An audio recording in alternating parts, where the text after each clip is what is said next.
other question I have is on the PR publication. Mm-hmm. Based on this, all the 2000 RFEs, USCIS has started coming out very tough on people who are going to the PR and then asking them to write PR publication. How your program helps candidates to get scholarly articles published in what Yeah. magazines? Let's do it one at a time. Since you told the second question second, that's what I remember the most now. So let me answer that. Uh, there are two things that you have easily combined. First of all, the PR, the newswire type thing, I'll address that. But you also said you're asking that question and you're saying people writing papers. They are two different criteria. So No, I'm press. not. Sorry, I'm not mixing that one. I'm saying people asking going to the PR and Okay, getting their okay, article published. Yeah, okay, got it. I'm So very clear on that one. Yeah, first one, that cool.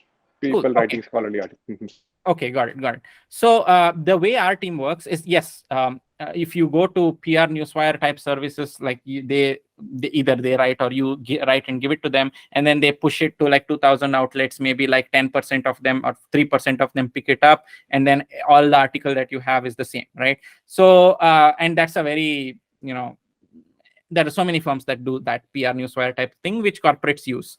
What we do, and USCIS has been like just tearing that apart, not considering that. What we do is like actual legitimate press, meaning we look at your. I have an entire team that focuses on looking at your story, looking at exactly what your specific key points are, what aspects of that are naturally and organically interesting to the journalists. From our experience working with journalists, we kind of we know what are current trends and what are the things, what are the angles to your story that are interesting.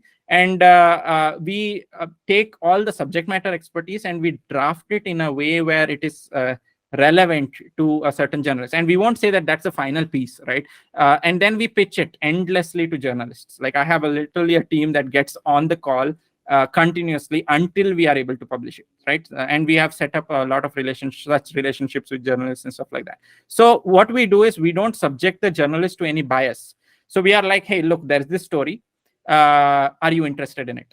And when we do it reasonable amount of times, there will be a journalist really legitimately organically interested in the story. What we do is just put it in front of journalists, which people are not able to do that easily, and it requires a unique skill set to do that repeatably. So that's the kind of PR that we pursue. And because the only role we play there is to increase the visibility by being pushy about your story to a journalist. We don't have any influence on like them publishing. They can anytime say no. They can take it up and the editor can tear it apart or make changes and publish. So we don't influence that process in that way. Unlike a PR newswire service where it is meant for someone to pick it up from a wire and publish.